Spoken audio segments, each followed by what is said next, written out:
Hello students, I am doctor Vinod कामले।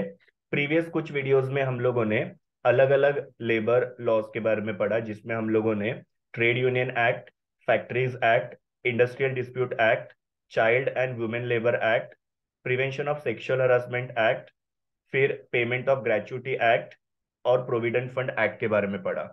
अभी इस particular video के अंदर हम लोग पेमेंट ऑफ वेजेस एक्ट के बारे में पढ़ने वाले हैं। सबसे पहले हम लोग देखते हैं कि ये जो पेमेंट ऑफ वेजेस एक्ट है, इसका ऑब्जेक्टिव क्या है या इसको फॉर्मुलेट करने के पीछे गवर्नमेंट का मोटिव क्या है। तो ये पर्टिकुलर एक्ट जो है, इसकी वजह से एम्प्लॉयज को जो भी पेमेंट किया जाता है या जो भी वेजेस पे किए जाते हैं उसको रेगुलेट किया जाता है। ये पर्टिकुलर एक्ट की वजह से जो भी एम्प्लॉयज के वेजेस है उसमें से अनऑथोराइज डिडक्शंस जो है उसको कंट्रोल किया जाता है। नाउ अनऑथोराइज डिडक्शंस का मतलब क्या होता है कि अननेसेसरी एम्प्लॉय के वेजेस में से काफी ज्यादा डिडक्शंस करना, और फिर उसके वजह से एम्प्लॉयज को बहुत ही कम वेजेस मिलते हैं, जिसके वजह से वो अपना जो भी गुजारा है वो ठीक तरीके से नहीं कर पाएंगे। तो ये सब चीजों को ये पर्टिकुलर एक्ट में कंट्रोल किया जाता है। और दूसरा यहाँ पे है कि एम्प्लॉयज के जो भी वेजेस है उसको अननेसेसरी और अनजस्टिफाइड तरीके से डिले करना। मतलब क्या कि एम्प्लॉयज के वेजेस जो है काफी लेट पे करना। तो ये दो चीजों को इस पर्टिकुलर एक्ट के अंदर कंट्रोल किया जाता है। और एम्प्लॉय को टाइम पे वेजेस मिलने चाहिए और प्रॉपर वेजेस मिलने चाहिए। ये इस पर्टिकुलर एक्ट का ऑब्जेक्टिव है।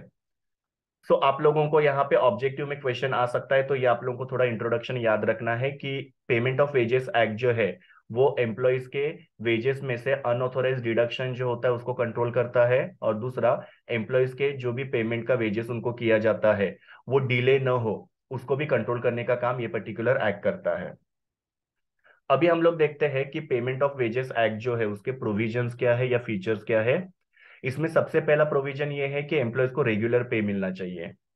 मतलब कि अगर सपोज किसी भी ऑर्गेनाइजेशन में 1000 से कम वर्कर्स है, तो उनको क्या होना चाहिए कि मंथ खत्म होने के बाद में नेक्स्ट मंथ के 7th डे तक उनको उनका वेजेस पे करना चाहिए। मतलब अगर सपोज आप अप्रैल महीने में काम करते हो, तो अप्रैल महीने का वेजेस जो है वो आप लोगों को मई मंथ में 7th मई तक पे करना चाहिए। और अगर सपोज 1000 से ज्यादा एम्प्लॉयज होंगे तो 10th डे तक वो जो उनके वेजेस है उनको पे करना चाहिए। तो ये आप लोगों को यहाँ पे डेट्स याद रखने हैं कि अगर सपोज किसी भी ऑर्गेनाइजेशन में 1000 से कम वर्कर्स होंगे, तो मंथ के 7th डे तक उनका वेजेज जो उनको पे करना चाहिए। और अगर 1000 से ज्यादा वर्कर्स होंगे तो मंथ के 10th डे तक उनका वेजेज जो उनको पे करना चाहिए। फिर बाद में ये एक्ट जो है वो किसको एप्लीकेबल होता है, तो जो भी वर्कर जिनकी मंथली वेजेस 6500 तक है उनको ये एक्ट जो होता है वो एप्लीकेबल होता है। Then mode of payment. अभी वर्कर्स के वेजेस कैसे उनको पे किया जा सकता है, तो बेसिकली इनको पेमेंट जो है वो करेंसी नोट में या कॉइन में, मतलब क्या कैश में पे किया जा सकता है।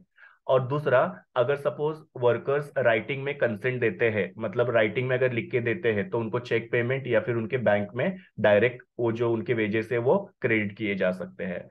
सो बेसिकली यहाँ पे वेजेस जो होते हैं वो उनको करेंसी नोट में या कॉइन में पे किया जाता है, मतलब कैश में पे किया जाता है। और वर्कर्स ने अगर राइटिंग में दिया तो उनको चेक मिल सकता है या फिर उनके बैंक अकाउंट में डायरेक्ट क्रेडिट हो सकता है।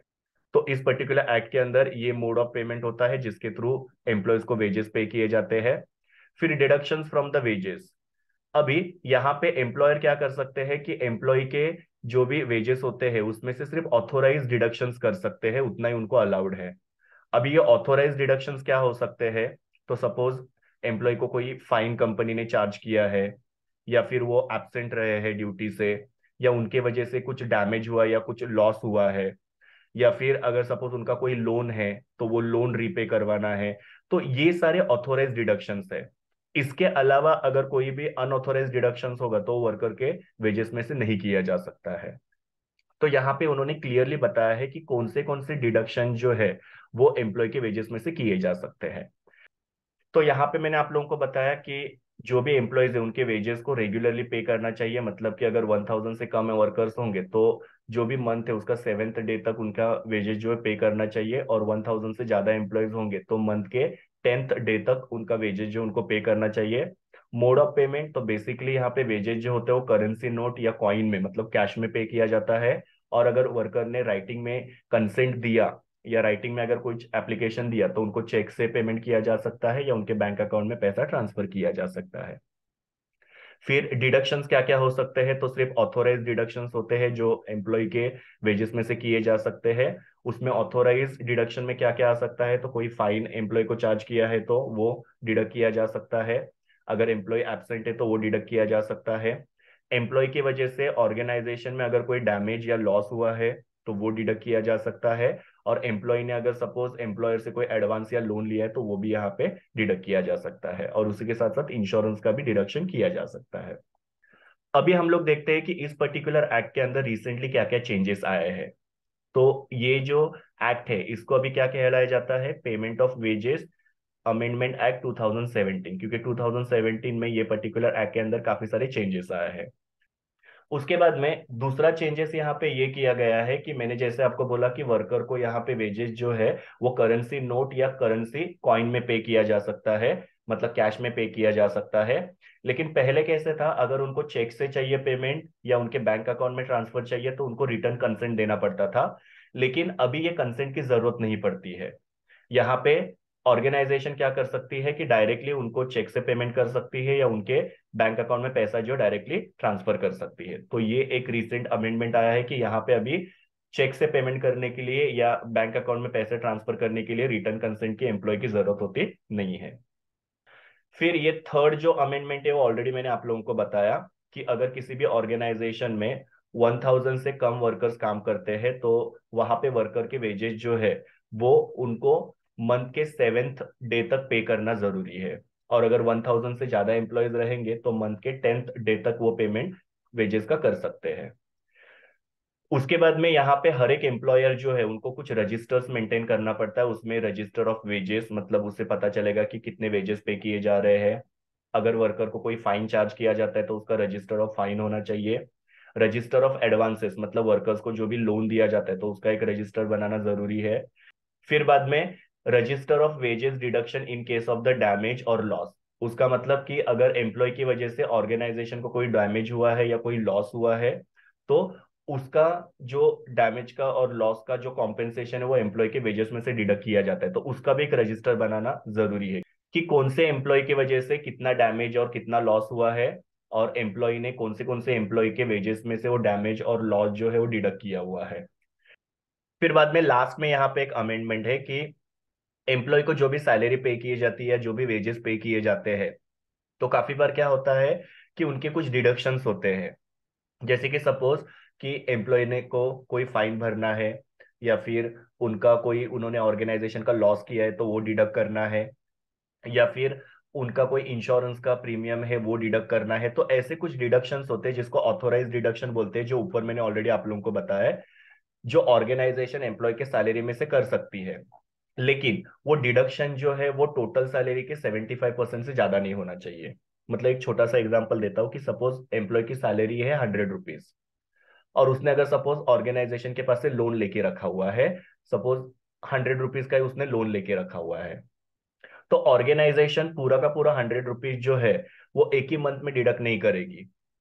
वहां पे वो क्या करेगी, थोड़ा थोड़ा करके डिडक्ट करेगी। बिकॉज एक साथ पूरा अगर सपोज लोन डिडक्ट करेगी तो एम्प्लॉय के घर पे कुछ सैलरी जाएगी नहीं, फिर उसका घर कैसे चलेगा।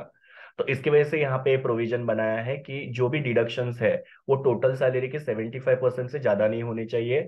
मतलब कि 75% से कम डिडक्शंस होने चाहिए ताकि कुछ जो सैलरी है वो एम्प्लॉय घर पे लेके जा सके और वो डिसेंटली अपनी लाइफ जी सकेगा। इसके लिए प्रोविजन बनाया है। तो इस तरीके से इस पर्टिकुलर एक्ट के अंदर मैंने आप लोगों को बताया कि ये एक्ट क्यों बनाया है। तो इसके दो पर्पज मैंने आपको बताया। एक तो जो भी एम्प्लॉयज है उनके वेजेस में से अनऑथराइज डिडक्शंस को रोकने के लिए, और एम्प्लॉय का जो भी वेजेस है उसमें जो डिले होता है उसको रोकने के लिए। ये उसके दो मेन ऑब्जेक्टिव्स है। फिर मैंने आप लोगों को इस एक्ट के प्रोविजंस और फीचर्स के बारे में बताया कि रेगुलर पे एम्प्लॉय को मिलना चाहिए, पे कैसे होना चाहिए, कौन से मोड से होना चाहिए वो मैंने आपको बताया, उनके वेजेस में से क्या क्या डिडक्शंस किए जा सकते हैं जिनको ऑथोराइज डिडक्शंस बोलते हैं वो मैंने आप लोगों को बताया।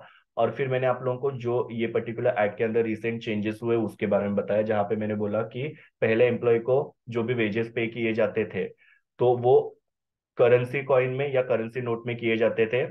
अगर चेक से पेमेंट चाहिए या बैंक अकाउंट में पैसा ट्रांसफर करना है तो उसके लिए उनको रिटर्न कंसेंट लेना पड़ता था, लेकिन अभी वो रिटर्न कंसेंट की जरूरत होती नहीं है। फिर मैंने आप लोगों को ये ऊपर ऑलरेडी बताया था कि अगर सपोज किसी भी ऑर्गेनाइजेशन में 1000 से कम वर्कर्स काम करते हैं तो उनके वेजेस जो है वो उनको मंथ के 7th डे तक पे करना चाहिए, और 1000 से ज्यादा एम्प्लॉयज होंगे तो मंथ के 10th डे तक उनका वेजेस उनको पे करना चाहिए। फिर ऑर्गेनाइजेशन के अंदर register of wages, register of fine, register of advance, register of wages deduction in case of damage and loss, ये सारे रजिस्टर मेंटेन करना बहुत जरूरी है। और फिर बाद में जो भी डिडक्शंस एम्प्लॉय के वेजेस में से किए जाते हैं उनके टोटल सैलरी के 75% से ज्यादा नहीं होना चाहिए। तो ये सब आप लोगों को पेमेंट ऑफ वेजेस एक्ट के बारे में याद रखना है। हर एक वीडियो में मैं आप लोग को एक चीज बताता हूँ कि वीडियो को आप लोग 3 से 4 बार जब सुनोगे तब जाके आपको वो एक्ट जो है अच्छे तरीके से समझ में आएगा। और जितना हो सके उतना सिंपल लैंग्वेज में मैंने आप लोगों को ये एक्ट बताने की कोशिश की है।